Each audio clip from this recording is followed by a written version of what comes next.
رہے ہیں، سبحان اللہ، جن کی بدولت بے راہ روی کا شکار لوگ ہدایت کا نور پاتے ہیں، جو کونین میں علم کے خزانے لٹاتے رہیں گے۔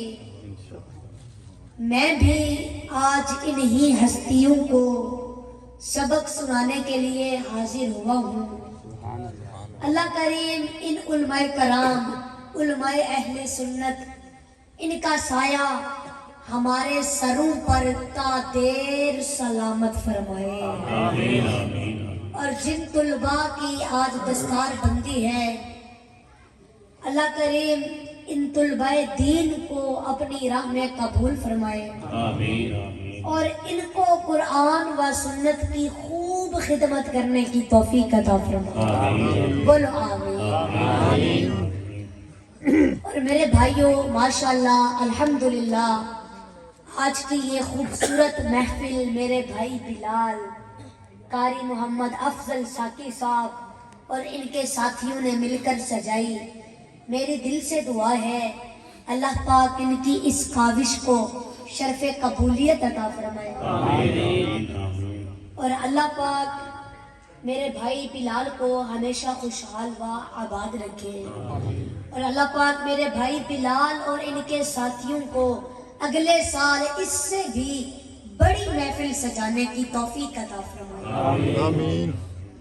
اور میرے بھائیوں، محفل محفل محفل محفل اس چیز کا نام نہیں ہے کہ ہزاروں لوگوں کا اجتماع ہو، بلکہ محفل محفل بنتی ہی تب ہے جب اندر محفل لگی،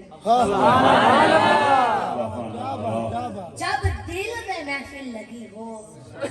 جب تک اندر محفل نہ لگے، جس کی تار گنبد خضرا سے نہ جڑے، اس وقت تک محفل میں بیٹھنے کا مقصد حاصل نہیں ہوتا۔ ماشاءاللہ بڑے ہی خوبصورت محفل کا اہتمام ہے، انتہائی عالی شان اہتمام ہے۔ اس عظیم الشان محفل کے اہتمام پر میں محترم جناب بلال بھائی اور ان کے ساتھیوں کے لیے دعا گو ہوں، اللہ پاک ان کو ہمیشہ خوشحال و آباد رکھے۔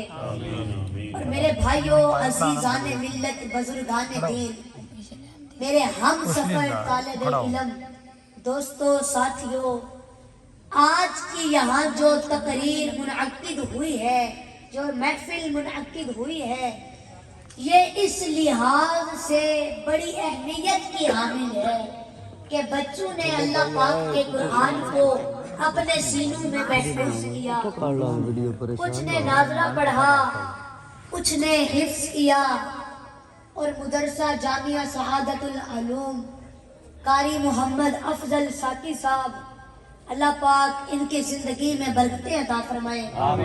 انہوں نے اپنے مضبوط ارادوں کے ساتھ، مضبوط عزائم کے ساتھ اس دینی ادارے کو چلایا ہوا ہے۔ اللہ کریم ان کی اس دینی خدمات کو اپنی راہ میں قبول و منظور فرمائے۔ اور میرے بھائیوں، آپ نے منظر دیکھا کہ طلباء سٹیج پر آتے رہے، علماء کرام ان کی دستار بندی کرتے رہے، ان کے سر پر رومال باندھتے رہے، ان کے گلوں میں ہار ڈالتے رہے، ان کو شرف عطا کرتے رہے۔ یہ منظر آج کا ہے، یہ منظر یہاں کا ہے۔ آج ان بچوں کے جو والدین یہاں تشریف لائے ہیں، جب انہوں نے یہ منظر دیکھا، یقیناً ان کے دل میں خوشی اور مسرت آئی کہ ماشاءاللہ اتنے لوگوں کے سامنے ہمارے بچوں کے گلوں میں ہار ڈالا گیا، ان کے سر پر دستار بندی کی گئی، اور علاقے کے معزز علماء نے ان کے سر پر دستار بندی کی ہے۔